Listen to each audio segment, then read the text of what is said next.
الحمد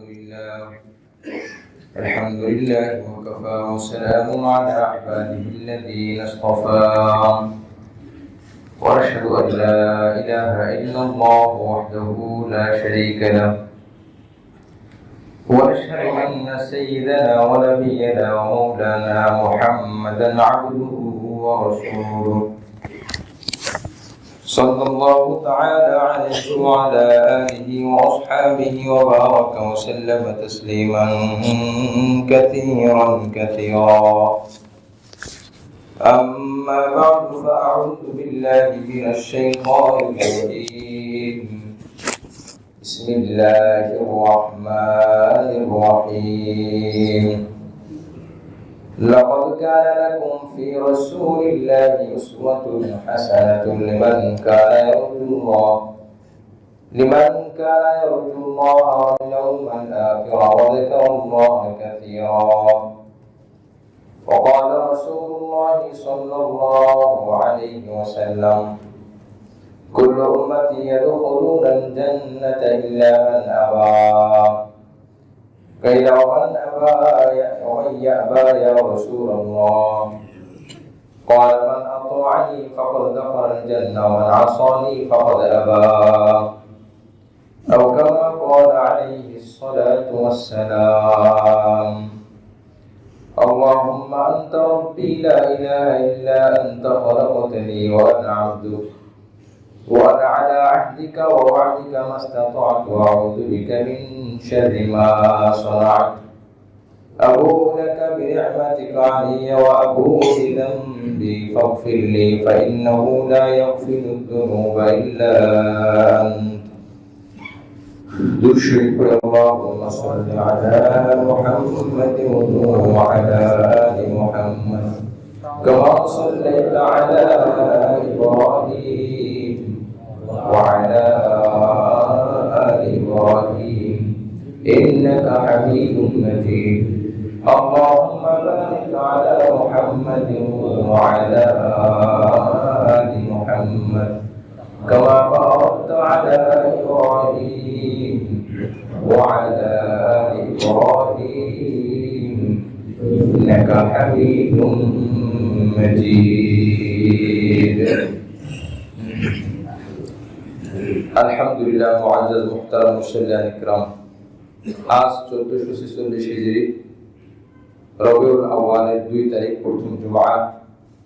আল্লাহ রাব্বুল আলামিন আমাদেরকে জুমআর নামাজ আদায় করার জন্য সুস্থতার সহিত ঈমানের সাথে তার ঘরে আসার তৌফিক দান করেছেন। দিল থেকে শুকর আদায় করি আলহামদুলিল্লাহ। আলোচনা আমরা শুনতেছিলাম মানব সেবা, মানুষের কল্যাণ, মানুষকে উপকার কি, ফায়দা কি, ফজিলত, ইসলামের মধ্যে মানুষের কি হক, মুসলমান আর এক মুসলমানের উপরে কি হক, পড়োশীর কি হক। এই আলোচনার মাঝে চলমান রবিউল আউয়াল মাস, ইনশাআল্লাহ আমরা সামাজিক যে হকগুলো আছে, জাগতিক যে হকগুলো আছে একে অপরের সাথে, এই হকগুলো সম্পর্কে ধারাবাহিক জানবো। আল্লাহ পাক তৌফিক দান করলে ইনশাআল্লাহ এই আলোচনাগুলো আমরা শুনবো। দরকার অনেক সময় না জানার কারণে আমরা আমল করতে পারি না, অথবা ভুল জানার কারণে আমরা আমল থেকে দূরে থাকি। এই জন্য ইসলামের মধ্যে, ইসলামী হুকুমের মধ্যে, বিধানের মধ্যে দুইটা বিষয় খুবই গুরুত্বপূর্ণ। এটাই, এই দুটি আসল। তার একটা হলো আল্লাহর হক আর একটা হলো বান্দার হক। আমরা ইবাদত সম্পর্কিত যা কিছু করি, নামাজ, রোজা, হজ, যাকাত, কোরআন তেলাওয়াত, দান, সদকা, এগুলো সবই আল্লাহর হক। আল্লাহর হক আদায় করলে এটার বিনিময় আল্লাহ পাক দুনিয়াতেও দেন, আখিরাতেও দেবেন। আবার আল্লাহর হক নষ্ট করলে আল্লাহ ওই বান্দার উপরে অসন্তুষ্ট হবেন, পরকালে তার জন্য শাস্তির ব্যবস্থা থাকবে। অনুরূপভাবে দুনিয়াতে যত আল্লাহর সৃষ্টি আছে, এই সবগুলোর প্রতি আমার সবগুলোর কিছু হক আমার উপর রয়েছে, কম বেশি হক রয়েছে। গত জুমায় আমি বলেছিলাম গাছের হক, গাছের পাতার হক, রাস্তার হক, প্রাণীর হক, এই হক রয়েছে। রাসূল কারীম সাল্লাল্লাহু আলাইহি ওয়াসাল্লাম এক সাহাবীকে বললেন যে তুমি এই গাছের পাতারে ছিঁড়লে কেন? হাঁটতে হাঁটতে যাচ্ছে, টান দিয়ে কোনো গাছ একটা গাছের পাতা ছিঁড়ে ফেলল। সে বলে এমনি কোনো কাজ ছিল না, বলে এটা ঠিক হয় নাই, এটা অনুচিত হয়েছে। তো বোঝা গেল একটা গাছের পাতার যদি হক নবী আলাইহিস সালাম এটাকে এত গুরুত্ব দিয়েছে। আমরা অনেক ঘটনা হাদিস থেকেও জানি, একটা কুকুর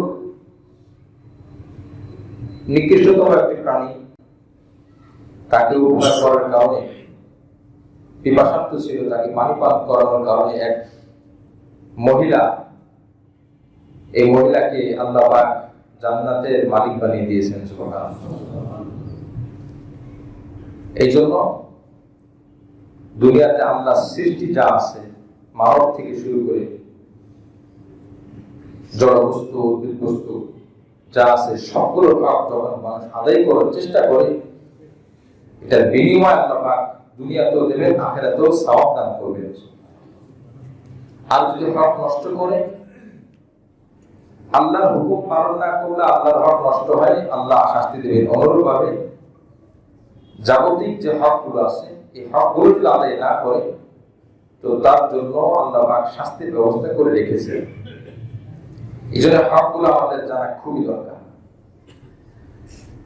পড়োশীর ব্যাপারে জিবরিল আমিন আলাইহিস সালাম আর প্রতিবেশী, আত্মীয় স্বজন না, পাশে থাকে। এই প্রতিবেশীর ব্যাপারে এত বেশি নসিহত করেছেন, এত বেশি উপদেশ দিয়েছেন জিবরিল আমিন আলাইহিস সালাম নবীজিকে, এত বেশি গুরুত্ব দিয়েছেন। নবী আলাইহিস সালাম একদিন বলে, আমার মনে হচ্ছে প্রতিবেশীকে সম্পদের ওয়ারিস বানিয়ে দেওয়া হবে। আমার পরিবার পরিজন আমার সম্পদের যেভাবে মালিক হয়, পড়োশীর ব্যাপারে এত বেশি গুরুত্ব আরোপ করেছেন। আমাদের নবী আলাইহিস সালাম বলে, আমার মনে হয় যে আমার সন্তান সন্ততি, আমার পরিবারের যে হকগুলো আমার উপর বর্তায়, একই রকম বরং তার থেকে বেশি পড়োশীর হক আমার উপর বর্তায়। এক হাদিসের মধ্যে নবী আলাইহিস সালাম বলেন, এই জন্য পড়োশীকে কখনো কষ্ট না দেওয়া, তার বাড়িকে নিজের বাড়ি মনে করা, তার ঘরকে নিজের ঘর মনে করা।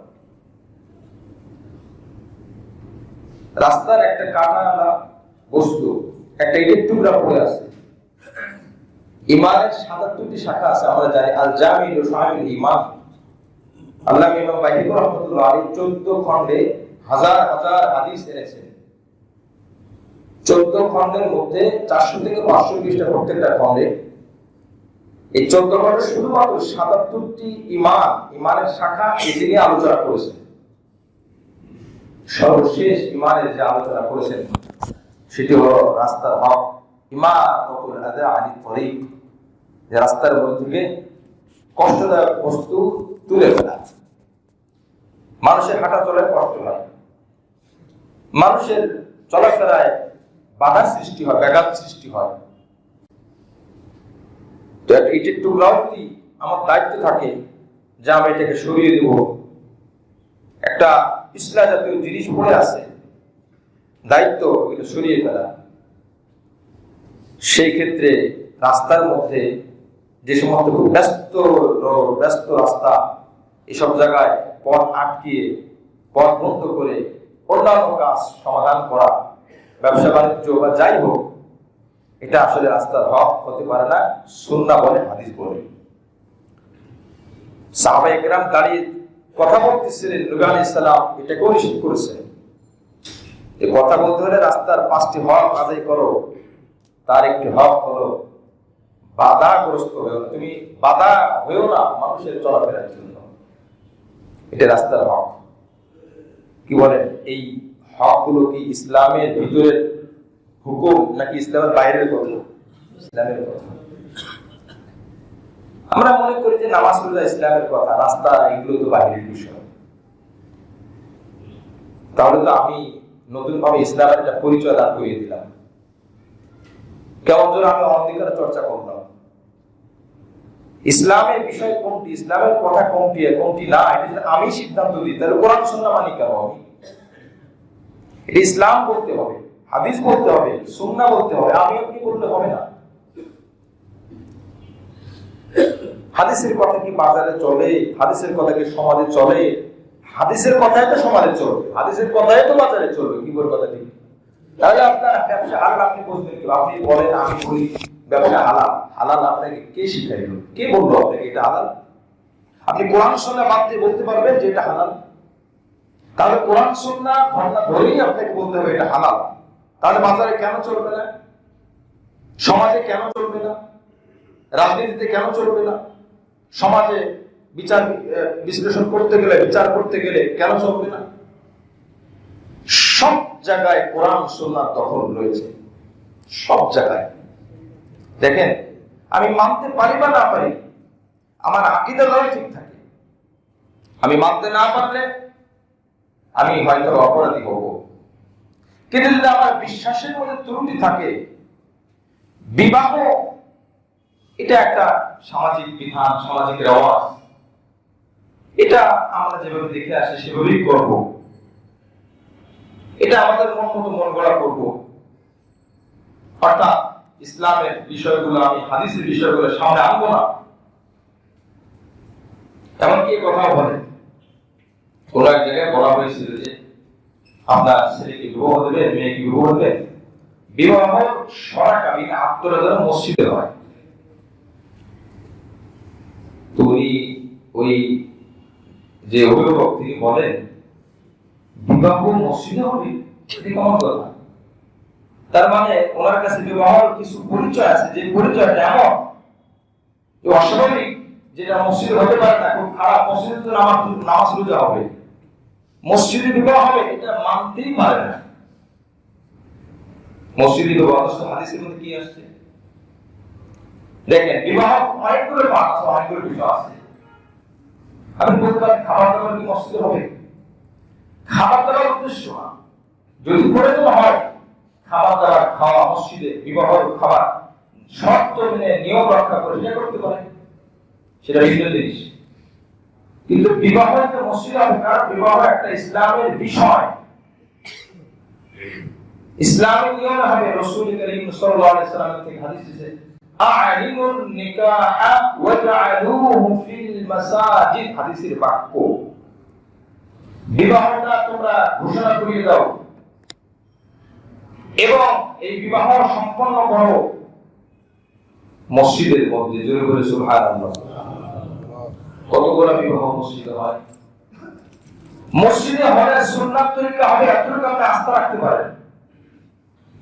মসজিদে গান বাদ্য হয় না, মসজিদের আগে পুরুষের হাত মেলামেশা হবে না, যেটা ইসলামের তরিকা সুন্দরভাবে হবে মসজিদে। বাহিরে হলে আপনি যতই করে আপনি মানতে পারবেন না। যত করে শক্তিশালী হোক, যদি বলে বিবাহ আমার বোনের, আমি মসজিদে যেতে হবে, একটা মাইক মসজিদে এনে বাজাই, মানবে সবাই? কি বলে? মানবে না। তার মানে এটা খারাপ। যেটা মসজিদে খারাপ সেটা বাইরে হালাল হয় কিভাবে? যেটা মসজিদে খারাপ সেটা বাইরে হালাল হয় কিভাবে? মুআজ্জাজ হাজিরিন, এইজন্য ইসলামের বিধানগুলোকে আমরা সংক্ষিপ্ত না করি, সংকীর্ণ না করি, আলাদা কোনো পরিচয় দান না করে, অদূর ভবিষ্যতে আমাদের পরবর্তী প্রজন্ম যারা আসবে তারা যেন এই মেসেজ না পায়। বিবাহ বা এই জাতীয় বহু কিছু যা আছে এগুলো আমার ইসলামের কোনো অংশ নয়, ইসলামের কোনো দখলের মধ্যে নাই। একজন হিন্দু ধর্মের মানুষ, একজন বৌদ্ধ ধর্মের মানুষ, তারা যখন বিবাহ করে তাদের ধর্মের সব নিয়ম নীতিকে মেনে তারপরে বিবাহ সম্পন্ন করে। এবার আপনি বলেন, সে তার ধর্মের অনুসারে সে তার নিয়ম সম্পূর্ণ করে বিবাহ করলো, মেনে বিবাহ শেষ করলো, একজন মুসলমান কেন তার ধর্মের যাবতীয় বিধান মেনে তার বিবাহটা কেন সম্পন্ন করবে না? কিভাবে সে মুসলমান? এটা তো একটা পর্ব, একটা মাপ।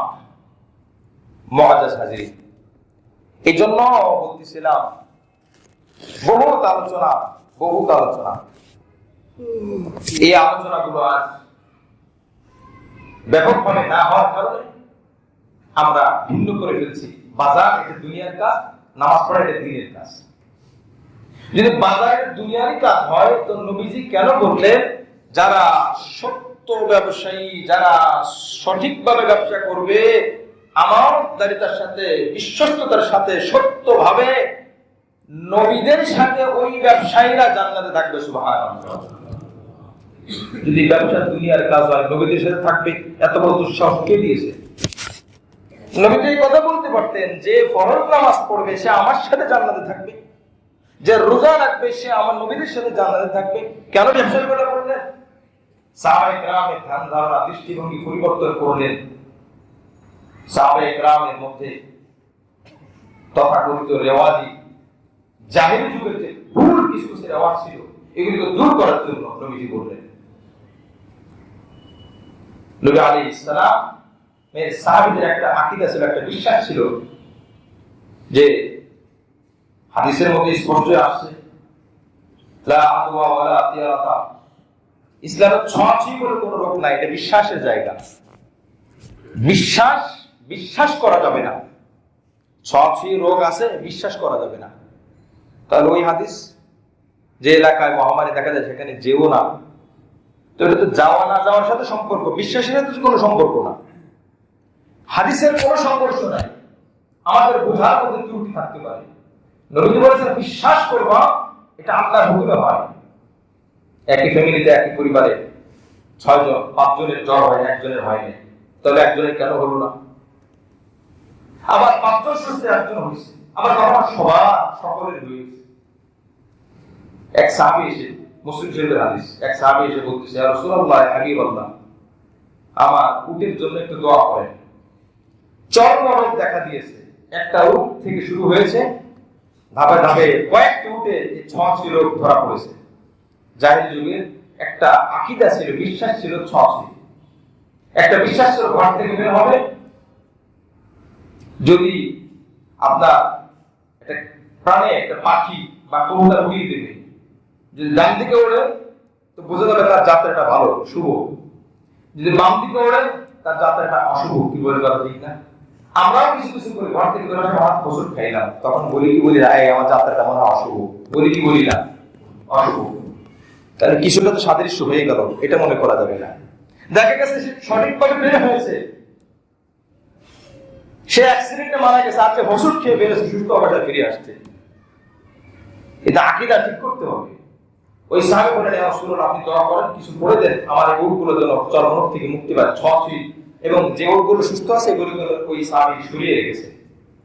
নবী আলাইহিস সালাম বললেন 4 নম্বর উটে চুলকানি খুঁজলে দেখা দিয়েছে কার কারণে? 3 নম্বর একটা উট হুজুর পাশে ছিল, ওটা। নবী বলেন 3 নম্বরটা দেখা দিয়েছে, 3 নম্বরটার মধ্যে এই রোগ এসেছে কার থেকে? 2 নম্বরটা থেকে। নবী আলাইহিস সালাম বলেন 2 নম্বরটার কাছে কার থেকে এসেছে? বলে 1 নম্বরটা থেকে। নবী আলাইহিস সালাম বলেন 1 নম্বরটাকে চুলকানি দিয়েছে কে? কি বলেন? 1 নম্বরটাকে চুলকানি কে দিয়েছে? আল্লাহ না? কে দিয়েছে বলেন? 2 নম্বরটাকে প্রথমটা দিয়েছে, 3 নম্বরটাকে দ্বিতীয়টা দিয়েছে। নবী শিক্ষা দিলেন দেখো 1 নম্বরটার ব্যাপারে তোমার আকীদা সহিহ আছে, যা আল্লাহই দিয়েছে। 2 নম্বরটার ব্যাপারে তোমার আকীদা দুর্বল হয়ে গেছে। তোমার আকীদা রাখতে হবে সবগুলোই আল্লাহ দিয়েছে, এটা বিশ্বাস। বাকি আমি কি করব এটা ভিন্ন জিনিস। হ্যাঁ, এখন কি করণীয়? এই উটগুলো যেন সুস্থ উটের সাথে না নেই, অর্থাৎ যেখানে সুস্থ উট রয়েছে ওখানে আমি সরাবো না। এই পার্থক্যটা আমরা বুঝতে পারি না। করোনাকালীন সময় আমি স্পষ্টভাবে সব রেফারেন্স আকারে আমি সবগুলো দলিল দিয়েছি। যদি কেউ বুঝে থাকে, শুনে থাকে, তার আর কোনো হাদিসের মধ্যে সম্পর্ক থাকবে না। কারণ আপনি যদি একটা মানে আর একটা কে মানবে? আপনি বলবেন যে ছোঁয়াছুঁয়ি রোগ আছে, না হলে ভাই কি বলবে? তাহলে এমন বহুত নার্স এবং বহুত চিকিৎসক রয়েছে যারা এক ঘরের মধ্যে, এক বাবা বলেছে আমার পরিবারে আমার স্ত্রী এবং আমার ছেলে সবাই করোনা পজিটিভ, আমিও ঘরে ছিলাম, আমার বাচ্চাদেরকে যে চামচ আমি খেয়েছি, আমার বাচ্চাদেরকে যে চামচ দিয়ে খাইয়েছি, ওই চামচ আমি খেয়েছি, আলহামদুলিল্লাহ কোনো সময় আমার কোনো জ্বর হয় নাই, কোনো পজিটিভ হয় নাই। তো যদি সত্যই থাকে, ওই সন্তানদের হলো, তার স্ত্রীদের হলো, তার স্ত্রীর হলো, স্বামী কেন হলো না? প্রশ্ন। এটা থেকেই শিক্ষা। যদি হাদিসগুলো আমরা সবগুলো বিশ্বাস, নবী আলাইহিস সালাম কোন হাদিস অনর্থক অযথা বলেন নাই, আমার বুঝার ত্রুটি হতে পারে। এটা বিশ্বাস হলে না দেবেন কে একমাত্র আল্লাহ পাক। এটা আমাদের বুঝতে বহুত কষ্ট হয়, কারণ ডাইরেক্ট তাকালেও সেই কথা লেখা, বামে তাকালেও সরাসরি কথা লেখা, সামনে তাকালেও সরাসরি লেখা, ফেসবুকে ঢুকলে সরাসরি লেখা, এরপরে ইউটিউবে ঢুকলে সব জায়গায় শিক্ষা। বিশ্বাসটা দুর্বল হয়ে যাচ্ছে, মানুষ অসুস্থতার কারণে। অথচ অসুস্থ হলে মানুষের ঈমান মজবুত হয়, অসুস্থ হলে মানুষের সওয়াব বৃদ্ধি করা হয়। অসুস্থ রোগীকে যদি কেউ দেখতে যায়, আল্লাহ পাক তার জন্য জান্নাত ওয়াজিব করে দেয়, সুবহানাল্লাহ। আর এই অসুস্থ রোগী আজ ভুল আকীদার ছোঁয়ায় পড়ে সে এখন ঈমান দুর্বল করতে দুনিয়া থেকে তার বিদায় হচ্ছে। এজন্য বিশ্বাসটা মজবুত করা দিয়েছেন আল্লাহ পাক, নেবেন আল্লাহ পাক। ওয়াইদা মারিতু ফাহুয়া ইয়াশফিন, আমি অসুস্থ হয়েছি, তিনি সুস্থ করবেন। এবং হাদিসের মধ্যে এসেছে হযরত উসমান গনি, হযরত আবু বকর সিদ্দিক রাদিয়াল্লাহু তাআলা অসুস্থ হয়েছেন, চিকিৎসার জন্য ডাক্তারের কথা বলেছে। তখন আবু বকর সিদ্দিক তার একটি ঈমানি কথা বলেছেন, আত-তাবিবু আমরাদানি, যিনি ডাক্তার তিনি আমাকে রোগ দিয়েছেন, ডাক্তার রোগ দিয়েছেন। সুম্মা ইশফিনি, অথবা তিনি আমাকে সুস্থ করবেন, সুবহানাল্লাহ। বিশ্বাসের কথা বলছি, এই কথা বোঝার কোনো সুযোগ নাই, তাহলে ডাক্তারের কাছে যাব না। আপনি যেটা বললেন হাদিসের মধ্যে, একবার তো এই কথা বলা হয়নি। আকীদা দুরুস্ত করা, আকীদা সহিহ করা, আল্লাহই দেন, আল্লাহই করেন, কি বলে কথা ঠিক কিনা? ডাক্তার দেখাই কেন? নবীর তরিকা, নবীর সুন্নাত। ওষুধ খাই কেন? নবীর সুন্নাত। হ্যাঁ, আলী রাদিয়াল্লাহু আনহু একবার পেট ব্যথা, পেট নরম হয়েছে, বাথরুম পাতলা পায়খানা হচ্ছে, নবী আলাইহিস সালাম বললেন, আলী দুধ খেও না। কে বলছেন? নবীজি বলেন দুধ খেও না। নবীর শিক্ষা, দেন আল্লাহ, সুস্থ করেন আল্লাহ। নবী বললেন দুধ খেও না, এটা একটা শিক্ষা, এটা আমার করণীয়। দিবেন আল্লাহ, নিবেন আল্লাহ, এটা আমার বিশ্বাসের জায়গা। নামাজ এটা বিশ্বাসের জিনিস শুধু, নাকি আদায় করার জিনিস? আদায় করার আমল। যদি কেউ বিশ্বাস করে নামাজ পালন করতে হবে, বিশ্বাস করে যদি করলাম না, কি বলেন, তার গুনাহ হবে, যেটা আদায় করে নেই। এটা আদায়ের জিনিস, বিশ্বাসের জিনিস। আর ঈমান এটা আদায়ের জিনিস না। আল্লাহকে আমি মানি, কিভাবে দেখাবো? এটা বিশ্বাস। আমানতু বিল্লাহি ওয়া মালাইকাতিহি ওয়া কুতুবিহি ওয়া রাসূলিহি ওয়াল ইয়াউমিল আখির ওয়াল কদরি খাইরিহি ওয়া শাররিহি মিনাল্লাহি তাআলা ওয়াল বা'থ বা'দাল মাউত। ছোটবেলায় ঈমান মুফাসসির পড়ছি, 7টি বিষয়ের উপর ঈমান আনা, একটাও আমলের না, প্রত্যেকটা আকীদা, দিনের সাথে সম্পর্ক। আল্লাহকে মানি, রাসূলকে মানি, ফেরেশতাকে মানি, কিতাবকে মানি, এরপরে আখিরাতকে মানি, মৃত্যু পরবর্তী উঠতে এটা মানি, ভালো মন্দ আল্লাহর পক্ষ থেকে এটা মানি। বলেন যে একটাও কি দেখা যায়? আমরা কিন্তু আগের কিতাব দেখেছি, কোন রাসূল দেখেছি, তাও বিশ্বাস করি। ফেরেশতা দেখেছি, দেখি নাই, বিশ্বাস করি। এটা আমলের না, এটা বিশ্বাসের। অনুরূপভাবে সরাসরি এটা আমলের না, এটা বিশ্বাসের। দিবেন আল্লাহ, নেবেন আল্লাহ, ঠিক করেন আল্লাহ, রোগ দেন আল্লাহ। এই বিশ্বাস ভিতরে লালন করতে হবে, তখন সে মুমিন হতে পারবে, পাক্কা মুমিন হতে পারবে। হ্যাঁ, আমি এখন কিছু করণীয় আছে, কোরআন সুন্নাহর আলোকে আমি ওষুধ খাবো, বিশ্বাস রাখবো আল্লাহর উপরে। কারণ যে একই রোগের দুইজন ব্যক্তি ওষুধ ঠিকভাবে খেয়েছে, একজন সুস্থ হয়েছে, আর একজন অসুস্থই রয়ে গিয়েছে, এমন হয় কি হয় না? তো যে সুস্থ হলো আর একজন অসুস্থ থেকেই গেল, তো ঔষধই ভালো করে, তিনি কেন অসুস্থ থেকে গেলেন? মুআজ্জাজ হাজিরিন, এই জন্য বলতেছিলাম, ইসলামের আনুষঙ্গিক বহু ভাগ রয়েছে, স্বামী স্ত্রীর হক, বাবা মার হক, এগুলো আমাদের জানা দরকার। যেহেতু রবিউল আউয়াল অন্য একটা বিষয় আলোচনা আয়াত টেনেছিলাম, মাঝখানে কথাগুলো চলে আসছে, এই বিষয়গুলো আমাদের সংশোধন করা দরকার, জানা দরকার। বহু পড়ালেখা করা, শুধু নামাজ বুকের উপর হাত উঠাবো না বুকের নিচে নামাবো না, আমি জোরে বলে এইটা নিয়ে মাসলা কোনোদিন বলে না ওই ভাইরা যে ঠিক আছে আমার সামাজিক বিধান কিভাবে আমি মানবো, আমি আমার চারিত্রিক জীবন কিভাবে সাজাবো, আমার ব্যবসা বাণিজ্য কিভাবে করবো। কেন? সে হাদিসগুলো কি নাই? আপনি বুখারী শরীফ তালাশ করেন, ৭,২৭৫ হাদিস আছে পুনরাবৃত্তি সহকারে। এর কয়টা হাদিস নামাজ প্রসঙ্গে, কয়টা হাদিস রোজা প্রসঙ্গে? অর্ধেকের বেশি আছে সামাজিক জীবন, অর্ধেকের বেশি। এই হাদিসগুলো আলোচনা আজ নাই। মানুষের হক নষ্ট হচ্ছে, আমি নফল নামাজ পড়তেছি, আমি নফল রোজা রাখতেছি, মানুষের হক নষ্ট করতেছি। আল্লাহ পাক নফল নামাজ না পড়লে কিন্তু জিজ্ঞাসা করবেন না, পড়লে অবশ্যই সওয়াব দান করবেন। কিন্তু স্ত্রীর হক, স্বামীর হক, সন্তানের হক, বাবার হক, পড়োশীর হক, আমার মালিকের হক, আমার কর্মচারীর হক, আমার পড়োশীর হক, রাস্তার হক, পশু পাখির হক, এই সমস্ত হক সম্পর্কে বান্দাকে খুঁটে খুঁটে খুঁটে খুঁটে আল্লাহ পাক জিজ্ঞাসা করবেন। কি করবেন না বলেন? সবাই জিজ্ঞাসা করবেন এগুলো।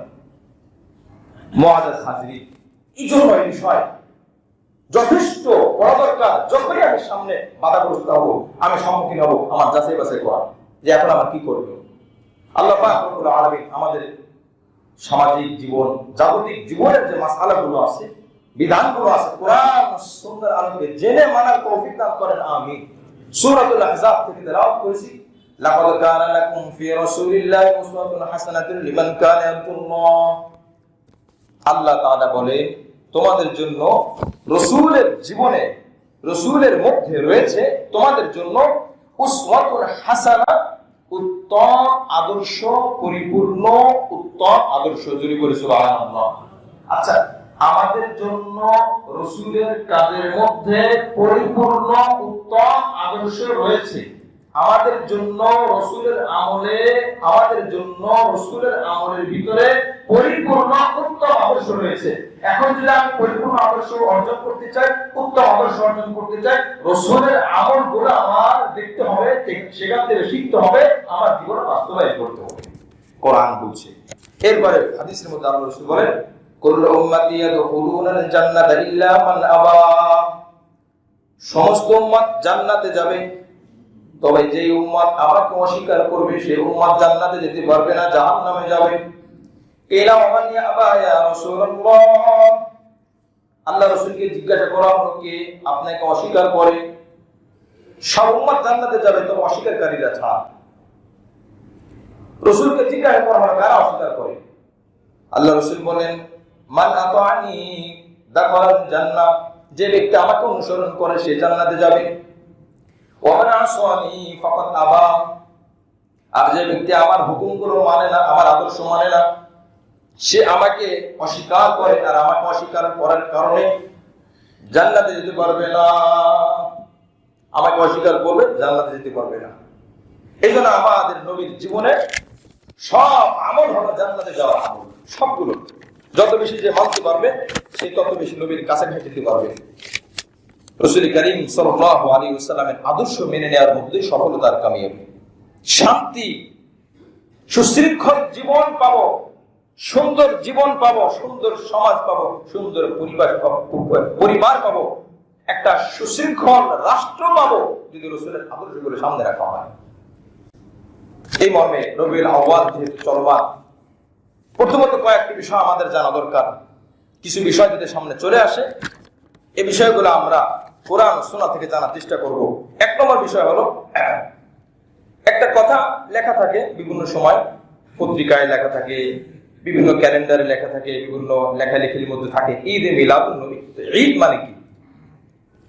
ঈদ মানে আনন্দ উৎসব। আমরা সবাই জানি সূরা মায়দা 114 নম্বর আয়াতে ঈদ শব্দ এসেছে। হযরত ঈসা আলাইহিস সালামের সাথে তার যারা সঙ্গী ছিলেন, সাহাবী ছিলেন, হাওয়ারিয়িন, তাদের সাথে একটা ঘটনা ঘটেছে। আল্লাহ পাকের কাছে দাবি করেছেন, আল্লাহ আমার জন্য একটা আনন্দের দিন। ওয়াইদ ক্বাল ঈসা ইবনে মারইয়াম আল্লাহুম্মা রাব্বানা আনজিল আলাইনা মাইদাতাম মিনাস সামা। এই 114 নম্বর আয়াত, 12, 13, 14 এই তিন আয়াতের মধ্যে এই প্রসঙ্গে আয়াত এসেছে। ঈদাল লিআউয়ালিনা ওয়া আখিরিনা ওয়া আয়াতাম মিন। ঈদ মানে হলো আনন্দ। দুই নম্বর বিষয়, ইসলামে ঈদ বলতে কি বোঝায়? ইসলামে ঈদ বলতে কি বোঝায়? রাসূল করিম সাল্লাল্লাহু আলাইহি ওয়াসাল্লামের হাদিস থেকে আমরা জানার চেষ্টা করব। এক নম্বর হাদিস আবু দাউদ শরীফের মধ্যে এসেছে, 1134 নম্বর হাদিস, রাসূল করিম সাল্লাল্লাহু আলাইহি ওয়াসাল্লামের হাদিস। যখন তিনি মদিনায় যান, আনাস রাদিয়াল্লাহু আনহু থেকে বর্ণিত, নবী আলাইহিস সালাম জিজ্ঞেস করেন, মা হাদান ইল্লাওয়ানি ক্বালু কুননা নালআবু ফীহিমা ফিল জাহিলিয়া। নবী দেখেন মদিনার বাসীরা 2 দিন আনন্দ পালন করে। ওই আনন্দটা কি রাসূলের তরিকা অনুযায়ী ছিল না তাদের মন গড়া অনুযায়ী? বলেন, রাসূলের তরিকা অনুযায়ী যদি জেনে থাকেন বলেন। মদিনাবাসীদের নিজস্ব পন্থায়, তাদের চাহিদা মতে, তাদের সুবিধা মতে তারা আনন্দ করত। নবী দেখলেন সাল্লাল্লাহু আলাইহি ওয়াসাল্লাম, ইসলাম তো এটার নাম না কেউ কারোর মন গড়া কোনো কাজ করবে, কোনো কথা বলবে। তখন নবী আলাইহিস সালাম বলেন, ফাকালা রাসূলুল্লাহ সাল্লাল্লাহু আলাইহি ওয়াসাল্লাম, ইন্নাল্লাহা ক্বাদ আবতালাকুম বিহিমা খায়রাম মিনহুমা ইয়াওমাল আযহা ওয়া ইয়াওমাল ফিতর। নবী বলেন, দেখো এই দুই দিন তোমরা বাদ দাও। 1134 নম্বর হাদিস। দুই দিনের পরিবর্তে আমি নবী আল্লাহর হুকুমে আরো দুই দিন নির্ধারিত করলাম। এক হলো জিলহজ মাসের 10 তারিখ ঈদুল আযহা, আর এক শাওয়াল মাসের 1 তারিখ ঈদুল ফিতর। এই দুই দিন তোমরা আল্লাহর হুকুমে আনন্দ উল্লাস করো। সুবহানাল্লাহ। ওই দুই দিন ক্যান্সেল, আউট, মানসুখ, রহিত। রাসূলের তরিকা এই হলো ঈদ, দুইটা ঈদ। 2 নম্বর বর্ণনা বুখারী শরীফের মধ্যে এসেছে, 63 নম্বর হাদিস, 963 নম্বর হাদিস, ইবনে ওমর থেকে বর্ণিত। কানা রাসূলুল্লাহ সাল্লাল্লাহু আলাইহি ওয়াসাল্লাম ওয়া আবু বকর ওয়া উমর রাদিয়াল্লাহু আনহুমা ইউসাল্লুনা আল-ঈদাইন ক্বাবলা আল-খুতবা। নবী আলাইহিস সালাম এবং আবু বকর এবং ওমর রাদিয়াল্লাহু আনহুমা খুতবার পূর্বে ঈদের নামাজ 2 বার আদায় করতেন, 2 ঈদের নামাজ আদায় করতেন। তার বুখারীর এই riwayat দ্বারা বোঝা গেল সাহাবীদের যুগে, মানে নবীদের ইন্তেকালের পরে নবীজি তো করেছেন, আবু বকর রাদিয়াল্লাহু আনহু 2 ঈদের নামাজ আদায় করেছেন, ওমর রাদিয়াল্লাহু আনহু কয় ঈদের? 2 ঈদের নামাজ আদায় করেছেন। 1100 আবু দাউদ শরীফের আরেকটা হাদিস, রাসূল করিম সাল্লাল্লাহু আলাইহি ওয়াসাল্লাম বলেন, 1148 নম্বর হাদিস, জাবির বিন সামরা রাদিয়াল্লাহু আনহু বর্ণিত, সাল্লাইতু মা'আন নবী সাল্লাল্লাহু আলাইহি ওয়াসাল্লাম গায়রা মাররাতিন ওয়ালা মাররাতাইনি আল-ঈদাইনি বিগায়রি আযান ওয়ালা ইকামা। আমি সামরা, জাবির বিন সামরা, নবীর পিছনে একবার না, 2 বার না, অনেকবার ঈদের 2টা ঈদ আদায় করেছি, যে ঈদের মধ্যে আযানও ছিল না, ইকামতও ছিল না। বলেন, আমরা ঈদের নামাজ আদায় করি, আযান আছে, ইকামত আছে? না। তাহলে এই ঈদের নামাজটা কোরআন সুন্নাহ থেকে নেওয়া, এই আনন্দটা কোরআন সুন্নাহ থেকে নেওয়া, এই হাসিটা কোরআন সুন্নাহ থেকে নেওয়া, এই কুরবানির গোশতটা খাওয়াটা কোরআন সুন্নাহ থেকে নেওয়া। ঈদের দিন সিমাই খাওয়া, খেজুর খেয়ে মসজিদে আসা, মিষ্টান্ন খেয়ে মসজিদে আসা, কোরআন সুন্নাহ থেকে নেওয়া না বাহিরের অন্য কোনো মানুষের থেকে? কি বলে? কোরআন সুন্নাহ থেকে। পরিপূর্ণ জীবন বিধান। 2 নম্বর, তাহলে ঈদ বলতে কি বোঝা আমরা 3টে হাদিস দ্বারা জানলাম। এরপরে 3 নম্বর যে বিষয়, মিলাদুন নবী কি? প্রত্যেকটা শব্দের আগে আবেদনিক অর্থ আসে, তারপরে পারিভাষিক। মিলাদুন নবী, মিলাদ মানে জন্ম। মিলাদ মানে কি বলেন? মিলাদ আরবি শব্দ, মিলাদ মানে জন্ম। আমাদের মুখস্থ রাখতে হবে, মিলাদ মানে জন্ম। মিলাদুন নবী বা মিলাদ মানে জন্মদিন। মিলাদুন নবী কি সাল্লাল্লাহু আলাইহি ওয়াসাল্লাম, এর অর্থ কি হয় এখন? নবী জন্মদিন। একদম সুন্দর। এবং এই শব্দ দিয়ে তিরমিজি শরীফের মধ্যে একটা অধ্যায় আসছে, বাবু মিলাদিন নবী সাল্লাল্লাহু আলাইহি ওয়াসাল্লাম, নবীর জন্মদিনের অধ্যায়। অর্থাৎ কিভাবে জন্ম হয়েছে, নবীর জন্মতে কি কি ঘটনা ঘটেছে, কিছু সংক্ষিপ্ত হাদিস সেখানে আনা হয়েছে। তার মানে আমরা মিলাদুন নবী কি এর অর্থ জানলাম, আমাদের নবীজি সাল্লাল্লাহু আলাইহি ওয়াসাল্লামের জন্ম দিবস, জন্মদিন। 4 নম্বর, জন্মবার কবে? রাসূলের জন্মবার কবে? রাসূল কবে জন্মগ্রহণ করেছেন? না, দিন, জন্মবার, তারিখ না কিন্তু, জন্মবার কি বার? এবার আসেন। আচ্ছা, এই যে আমরা সোমবার বললাম, এটা কি আমাদের মন গড়া? কোন জায়গা থেকে নেওয়া, নির্ভরযোগ্য কোন সূত্রে আমরা পেয়েছি? এবার আসেন, মুসনাদে আহমদের মধ্যে 4 নম্বর খণ্ড 172 নম্বর হাদিস, আরো অনেক হাদিসের মধ্যে এসেছে জন্মবার সম্পর্কে। কি? আব্দুল্লাহ ইবনে আব্বাস থেকে বর্ণিত, ওলিদান নবী সাল্লাল্লাহু আলাইহি ওয়াসাল্লাম ইয়াউমাল ইসনাইন। নবী সাল্লাল্লাহু আলাইহি ওয়াসাল্লাম ইয়াউমাল ইসনাইন মানে হলো সোমবার। নবী আলাইহিস সালাম সোমবারে জন্মগ্রহণ করেছেন। তার মানে নবীর জন্মবার কি বার? সোমবার। হাদিস থেকে পেলাম, মুসলিম শরীফের মধ্যে আসছে, তিরমিজি শরীফের মধ্যে আসছে, আবু দাউদ শরীফের মধ্যে আসছে। তার মানে আমরা বারটাও হাদিস থেকে জানলাম। এবার আসেন 5 নম্বর বিষয়, নবীর জন্ম তারিখ কবে? এখন বলেন, জন্মবার আমরা বিশুদ্ধ রিওয়ায়াত থেকে নিয়েছি, কি বলেন কথা ঠিক কিনা? এখন জন্ম তারিখ কার থেকে নেব বলেন? না, কোন সূত্রে আমরা গ্রহণ করব, কার থেকে, কোন দলিলে আমরা দিনটা ধার্য করব? জন্ম তারিখটা কোন দলিলের মাধ্যমে আমরা ধার্য করব, এটা তো প্রশ্ন। অবশ্যই কোরআন সুন্নাহ থেকে হতে হবে। কি বলে কথা, ঠিক কিনা? কোরআন সুন্নাহ থেকে তো হইতে হবে। পাঠটা যেহেতু হাদিস থেকে নিয়েছি, তো তারিখটা কেন অন্য জায়গা থেকে নেব? কথাটা কি বুঝাইতে পারলাম কিনা? তারিখটাকে আমরা দেয়ালের লেখা থেকে নেব, না পোস্টার থেকে নেব, না পেপার থেকে নেব, না ফেসবুক থেকে নেব? মূল হলো কোরআন সুন্নাহ, সাহাবা ইকরামের কথা। সুন্নাহ আর হাদিসের মধ্যে দুইটা বিশাল পার্থক্য। সুন্নাহ মানে হলো রাসূলের কথা, রাসূলের জীবনে, রাসূলের আমল। আর হাদিস মানে হলো রাসূলের কথা, রাসূলের চুপ থাকা, রাসূলের কোন সাহাবী কোন কাজ করছে, নবী ওইটাকে সমর্থন করেছেন চুপ থাকার মাধ্যমে, এটাও হাদিস। তো ৫ নম্বর হলো জন্ম তারিখ কবে। এভাবে আমরা গ্রহণ করব আল বিদায়া ওয়ান নিহায়া কিতাবের, আল বিদায়া ওয়ান নিহায়া কিতাবের ২ নম্বর খণ্ডের ২৮৪ নম্বর পৃষ্ঠা। আল বিদায়া ওয়ান নিহায়া কিতাব কে লিখেছেন? আল্লামা ইবনে কাসির রহমাতুল্লাহ আলাইহি। ইবনে কাসির কে মুহাম্মদ বিন ইবনে কাসির কে আবুল ফিদা মুহাম্মদ বিন ইসমাইল বা মুহাম্মদ, যার নামটা ভুলে গেছি, ইবনে কাসির নামে পরিচিত। উনি ইবনে কাসির তাফসীর কিতাব লিখেছেন ৮ খণ্ডে। এই কিতাবের এই তাফসীরের বৈশিষ্ট্য হলো সব হাদিস দেওয়া। ওনার অনুবাদ তাফসীর সব হাদিস দিয়ে। পৃথিবীর মধ্যে, আরব বিশ্বে, মিডল ইস্টে সব জায়গায় এই কিতাবটা গ্রহণযোগ্য। ওনার ইতিহাসের কিতাব, গ্রহণযোগ্য ইতিহাসের কিতাব আল বিদায়া ওয়ান নিহায়া। যদি সুযোগ হয় আমরা পড়ব। আরবি খণ্ড অনুযায়ী ২য় খণ্ড, আরবি পৃষ্ঠা অনুযায়ী ২৮২ পৃষ্ঠা। বাংলায় ব্যতিক্রম হতে পারে, খণ্ড ঠিক থাকবে, পৃষ্ঠা অমিল হতে পারে। এখানে তিনি ৬০টি মতামত পেশ করেছেন। কয়টি মতামত? ৬০টি মতামত।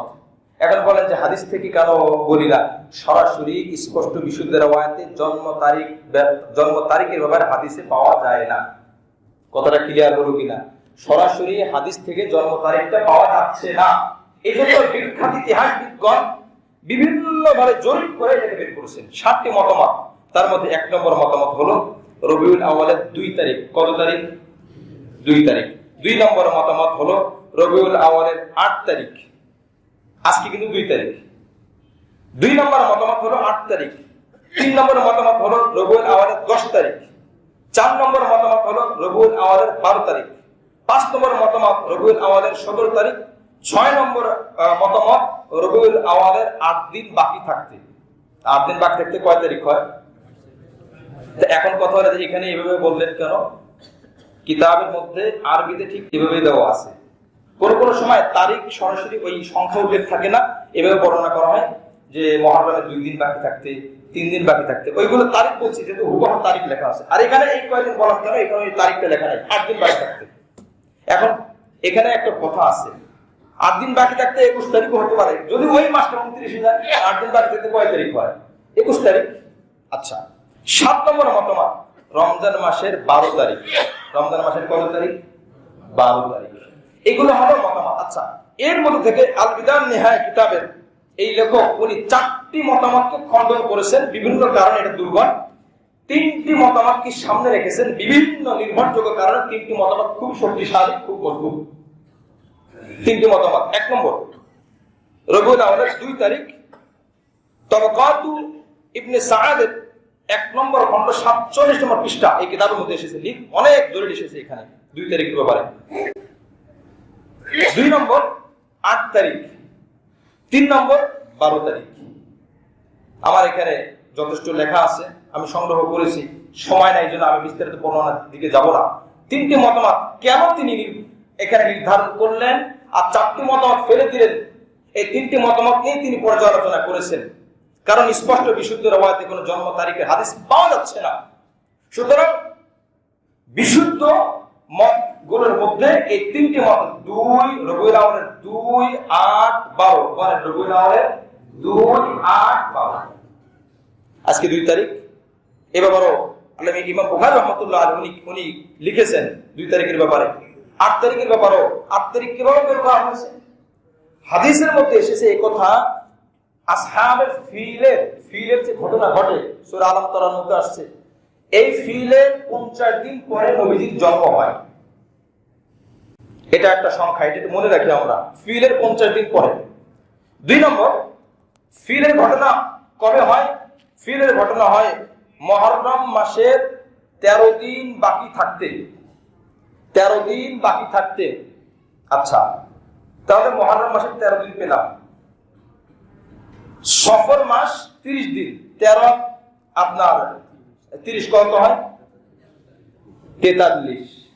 আচ্ছা, আসাম ফিলের 50 দিন পরে নবীর জন্ম, মুহররমের 13 দিন, মানে এটা নির্ভরযোগ্য রিওয়ায়াতের মধ্যে আসছে যে আসাম ফিল ঘটনা ঘটেছে মুহররমের 13 দিন বাকি থাকতে, ওটা নিশ্চিত।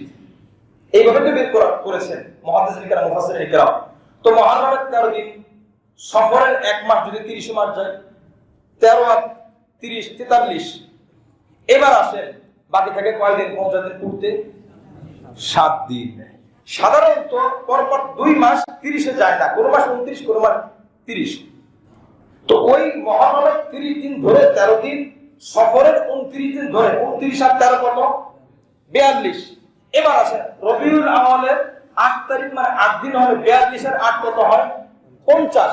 এগুলো সব একটা মন গড়া বানোয়ার কথা, সব নির্ভরযোগ্য কথা, আমার আপনার কথা না, সমসাময়িক উলামায়ে কেরামের কথা না। এই সময় যে সমস্ত কথা আমরা বলি, যে সূত্র ধরি, সেই সূত্রের একটা বড় সূত্র ইমাম বুখারীর কথা, ইমাম ইবনে কাসির রাহমাতুল্লাহ আলাইহির কথা। এভাবে বেশ আরো অনেক মত এনেছেন। এখন 12 রবিউল আউয়াল এটাও মত, কিন্তু এটাই মনে রাখবেন, যদি বিশুদ্ধ আকীদা আমরা ধারণ করি, দেখেন কবরে কিন্তু প্রশ্ন করা হবে না নবীজি কোন তারিখে জন্মগ্রহণ করছে, বলো, প্রশ্ন করা হবে। এই জন্য মতানক্য করে আমরা শুধু শুধু ঝগড়া করবো না, বাড়াবাড়ি করবো না, ছাড়াছাড়ি করবো না। এটা কোন আলেম বলে না, ইতিপূর্বে নির্ভরযোগ্য আলেমরা বলে না যে এটাই মতামতের সাথে বলেছেন যারা বিশুদ্ধ বিদগ্ধ আলেম। এই জন্য পরিশুদ্ধ হলো 12 রবিউল আউয়াল, কিন্তু বিশুদ্ধ 12, 8, 2 আর অন্যান্য রিওয়ায়াত আছে। আশা করি কথাটা বুঝতে পেরেছেন। যাই হোক, এ হলো নবীর জন্ম তারিখ নিয়ে।